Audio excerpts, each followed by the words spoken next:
बहादुर शाह जफ़र यहीं दफन होना चाहते थे। ये जो खाली जगह आप देख रहे हैं। हेलो दोस्तों, तो कैसे हैं आप लोग? आई होप सब लोग बढ़िया होंगे।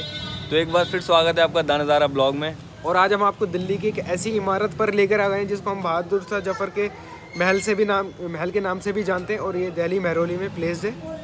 अगर आप यहाँ पर आना चाहते हैं तो नियरेस्ट मेट्रो स्टेशन आपको पड़ेगा कुतुब मीनार, और वहाँ से ऑटो रिक्शा कोई भी गाड़ी लेकर आ सकते हैं।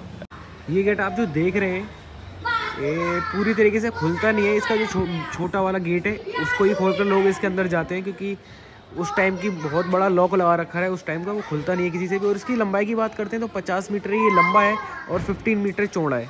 और ये जो महल है दोस्तों, ये मुग़ल बादशाहों का लास्ट महल है। इसके बाद कोई भी महल नहीं बना था, क्योंकि इसके बाद ही ये मुग़ल काल था वो ख़त्म हो गया था।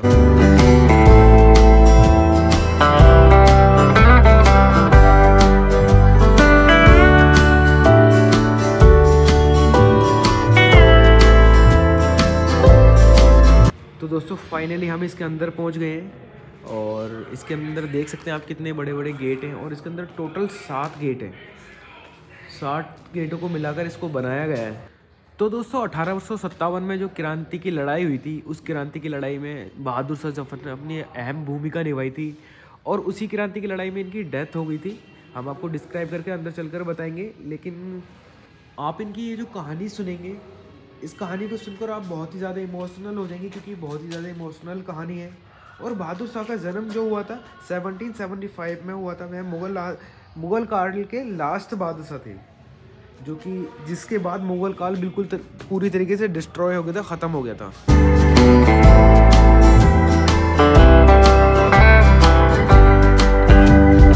और अब आप जैसा कि देख सकते हैं पूरी तरीके से खंडर बन चुका है, और साफ सफाई उतनी है नहीं इसके अंदर जितनी होनी चाहिए, क्योंकि इसके अंदर लोग आते हैं बाहर से, कूड़ा कचरा फैलाते हैं बहुत ही ज़्यादा। और गार्ड रहते हैं लेकिन पूरी तरीके से इसका ध्यान नहीं रखते, वो भी बाहर ही रहते हैं। आप देख सकते हैं ऊपर की साइड कितनी बुरी तरीके से दीवारें टूटी पड़ी हैं इसकी। भारत की तरफ से उन्होंने सैनिक के रूप में अंग्रेज़ों से लड़ाई लड़ी थी, और उनकी बहुत ही ज़्यादा ख्वाहिश थी कि उनको इंडिया में ही उनके महल के अंदर दफनाया जाए। वो जगह आज भी खाली है, और हम आपको वो जगह भी दिखाएंगे, तो बने रहिए हमारे साथ।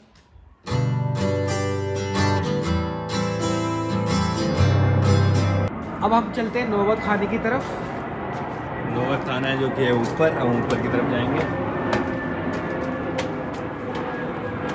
ये आप साइड में देखिए, यहाँ भी आपको एक्सप्लोर कराएंगे ये क्या है। ये बाद में एक्सप्लोर करेंगे, अभी ऊपर की तरफ चलते हैं।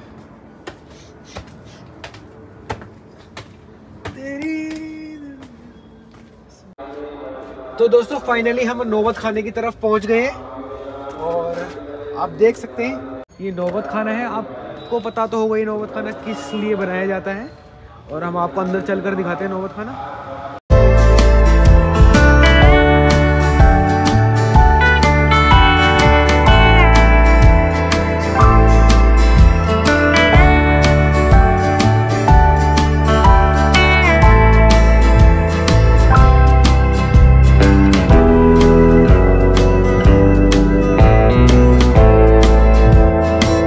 बहादुर शाह जफ़र को अपने दोनों बेटों के साथ हुमायूं टॉम्ब में छुपना पड़ा था, और वहाँ जब उन्होंने अंग्रेज़ों ने देखा तो उसमें एक अंग्रेज़ मेजर हडसन हुआ करते थे। मेजर हडसन को थोड़ी बहुत उर्दू आती थी, तो उन्होंने उर्दू में बहादुर शाह जफ़र से चंद लाइनें कहीं।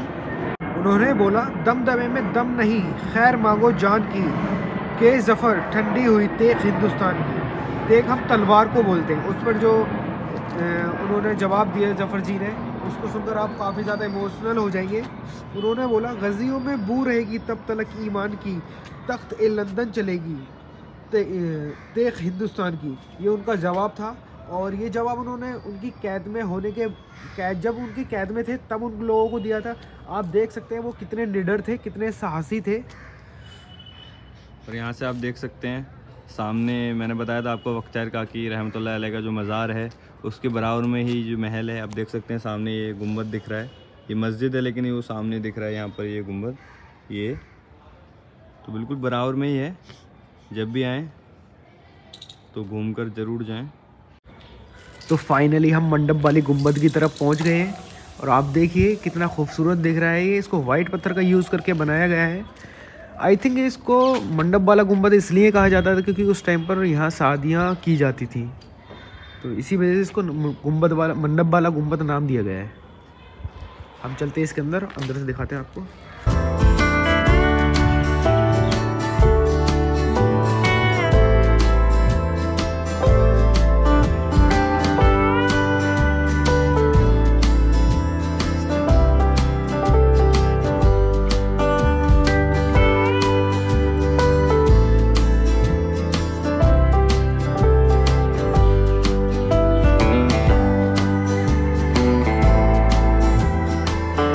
जा रहे हैं मोती मस्जिद की तरफ।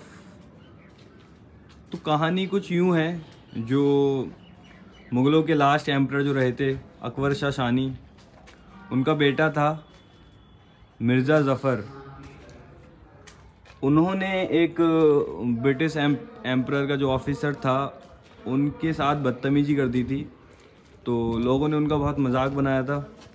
तो उस दिन तो वो बात ख़त्म हो गई, लेकिन उसके कुछ दिन के बाद मिर्ज़ा जहांगीर लाल किले की छत पर बैठे हुए थे और उन्होंने अपनी बंदूक उठाई और जहाँ पर वो ब्रिटिश ऑफिसर घूम रहा था वहाँ पर गोली चला दी।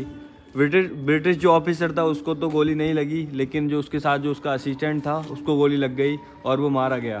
तो फिर अंग्रेज़ों ने कहा कि इसने एक ब्रिटिश एम्प्लॉय का कत्ल किया है। उसके बाद अंग्रेज़ों ने उनको सज़ा के तौर पर इलाहाबाद के किले में बंद कर दिया। उस टाइम जो मलिका थी मिर्ज़ा जहांगीर की अम्मी जान, उन्होंने आके ख्वाजा कुतुबुद्दीन बख्तियार काकी की दरगाह पर मन्नत मांगी कि अगर उनका बेटा सही सलामत घर वापस आ जाए तो वो आकर फूलों की चादर चढ़ाएंगी। कुछ फिर यूँ हुआ कि मिर्ज़ा जहांगीर किसी वजह से बच गए और घर वापस आ गए। अब हम चलते हैं मोती मस्जिद की तरफ। ये मोती मस्जिद जो है, ये बहादुर शाह ज़फ़र ने इसको अपने पर्सनल यूज़ के लिए बनवाया गया था और ये काफ़ी प्यारी मस्जिद है। ये मोती मस्जिद जो है महल के अंदर ही बनी हुई है। बस हम पहुंचने ही वाले हैं इस मस्जिद के काफ़ी करीब। जैसा कि आप देख सकते हैं इस मस्जिद को वाइट संगमरमर का यूज़ करके बनाया गया है और इसके 2 गुंबद हैं, कितने प्यारे लग रहे हैं। अब हम चलते हैं इसके अंदर और आपको वो जगह दिखाते हैं जहाँ बहादुर शाह ज़फ़र की दफन होने की ख्वाहिश थी। ये जो खाली जगह आप देख रहे हैं, यहीं बहादुर शाह ज़फ़र दफन होना चाहते थे, लेकिन वो बेचारे बदनसीब यहाँ भी दफन नहीं हो सके और अंग्रेज उन्हें अपने साथ म्यांमार ले गए और यंगून में उनकी कब्र को बनाया गया। और आज भी जो भारतीय लोग हैं वो म्यांमार जाते हैं या फिर यंगून जाते हैं तो उनकी कब्र पर जाते हैं, उनकी कब्र को देख कर आते हैं।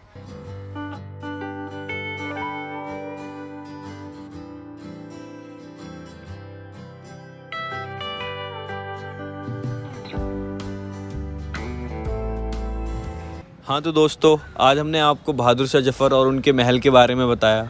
तो कैसा लगा आपको आज का हमारा ब्लॉग? अगर आपको हमारा ब्लॉग अच्छा लगा है तो प्लीज़ वीडियो को लाइक करें और अगर चैनल पर नए हैं तो प्लीज़ सब्सक्राइब कर लें।